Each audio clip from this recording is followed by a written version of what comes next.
Another killer that I see often are credit card debts. So people are accumulating debts, paying interest, and that pretty much is a cancer for you. So reducing those debts and controlling how much interest you pay, ideally paying no interest, is going to serve you well in the long run. Now you might say, well, I can't survive on 60 or 70% of how much I earn at the moment. Well, then the idea is, I was reading recently some statistics on savings, and I saw that 1 in 4 people from the age of 45 to 54 have less than £1,000 in savings. Age 55 and above, 1 in 4 have less than £1,000 in savings, and 6.5% of the working population have less than £1,000 in savings. That is a very low figure. For most people, that's not going to see them through 1 month's worth of personal expenditure.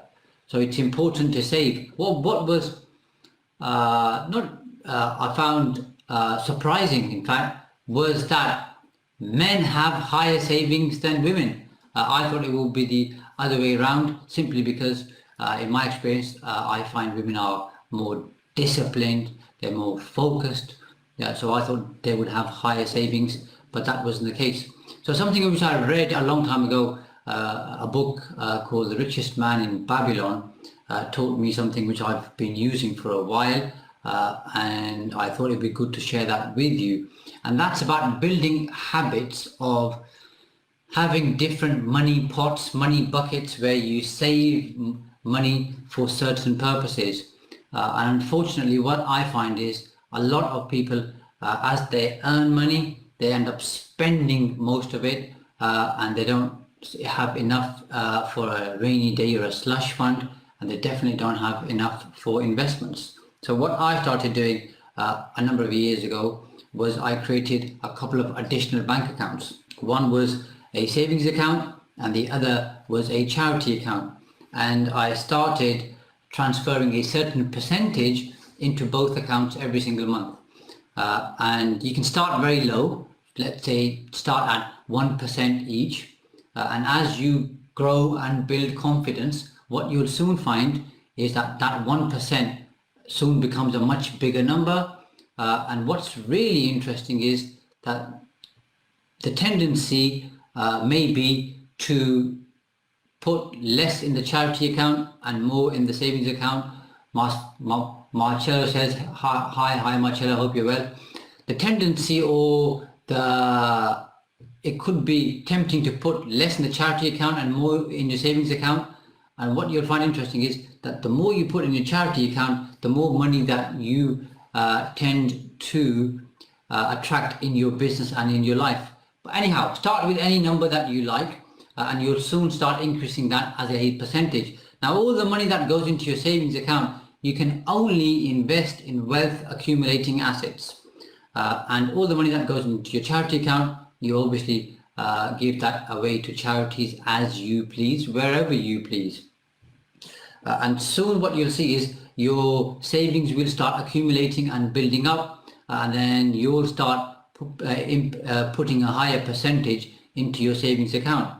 Now sometimes some people say they want to maybe start with a higher figure. So I would say if you're really disciplined or focused or serious about this, then all of the income that you earn personally, have from 60 to 70% for your personal spending, 10 to 15% for your savings account, and 10 to 15% for your charity account.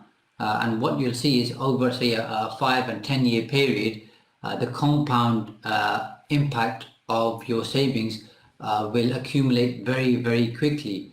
So it maybe means being sharper, more focused, more disciplined, possibly even a bit frugal with how you spend your money, but putting money into your savings account and your charity account will serve you well in the long term. And as I've said before, the real key factor here is to build a habit. So it doesn't matter what percentage you start with, as long as it's higher than 0%, obviously. And as you build a habit, you'll soon start seeing that you'll start putting more money into your savings account. And controlling your spending isn't that difficult. Pre-COVID or when COVID hit, I saw a lot of people going through their bank statements and cancelling their gym memberships, and some talking about they're not spending £5, £10 at Starbucks, Costa, all that type of stuff. Everybody's pretty much, not everybody, but a lot of people sharpened up on their expenditure and their costs. So you can quite easily do that. And if I was to do a finger in the air job, I'd say quite easily you can reduce your expenditure by 5 to 10% on things which are usually going out of your bank account as standing orders or direct debits. Another killer that I see often are credit card debts. So people are accumulating debts, paying interest, and that pretty much is a cancer for you. So reducing those debts and controlling how much interest you pay, ideally paying no interest, is going to serve you well in the long run. Now you might say, well, I can't survive on 60 or 70% of how much I earn at the moment. Well, then the idea is for you to think about how you can add more value, how you can become more valuable to the world out there, and therefore increase how much income you generate. And if you put thought and effort into it, you can do it. I'll dedicate a future live to that particular aspect. Linking that to your business, a lot of people also struggle in paying VAT if you're VAT registered, PAYE, corporation tax, personal tax. So it'd be a good habit for you to have a separate account called a tax account and transfer all your VAT, corporation tax, personal tax month by month as it accrues into that particular account. So when the time comes to pay those taxes, you can just transfer money out of the tax account and pay HMRC on time. Because if you don't do that, the tendency could be that you've got VAT in your account, or you've got 9, 10, 11 months worth of corporation tax, and you could spend that elsewhere, and then you'll be robbing Peter to pay Paul when it comes to paying your corporation tax or your other taxes. So having a separate account helps. And I guess the choice is yours. Do you want to be more focused and disciplined now, so that later on in life you have enough investments and you've accumulated enough assets which serve you well? Or do you want to have a better life now and then carry on working for much longer? When I say much longer, I mean over a particular age, could be 65, 70, whatever age you think you want to retire at. And unfortunately, what I find is a lot of people are at the moment and have been since the advent of social media, looking for instant gratification. So we want everything now, one click Amazon, next day stuff's here, post something on Facebook, and we want loads of comments, likes, etc., etc. I'm sure you're not like that, but a certain percentage of people are. So we want everything instantly now, whereas delayed gratification seems to be hard and arduous, but in the long term, that's going to serve you exceptionally well. So my challenge to you and my request is, if you do nothing else from having watched this video, open 2 separate accounts, charity account, savings account, and start transferring 1% every single week or month without fail. Just set up a standing order or just do an online transfer.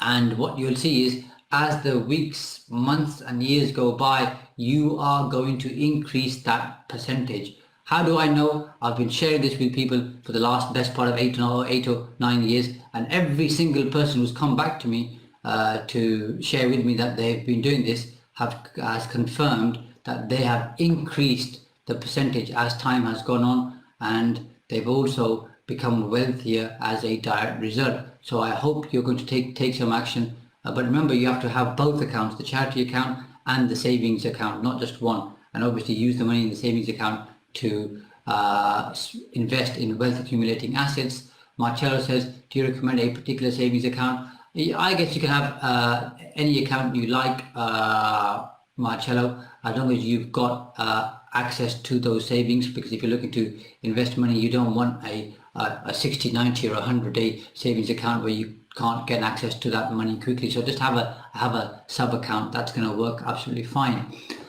Linda says, I always bang on at people about putting at least their VAT to one side so that they are always on the up. If they put all their income back into a separate account, they will have enough VAT at the end. You're absolutely right, Linda, because it's tempting when you've got 2 or 3 months worth of VAT in there to spend it on something else, sometimes personally, sometimes on the business. So we end up using HMRC's funds to fund the business, and then you don't know where you are, you don't know where your cash flow is, and you're always falling behind. Before you know it, then you've taken a personal loan to fund your business, you've then taken a business loan, you've then taken an overdraft, and lo and behold, after a while, you sometimes end up paying yourself less.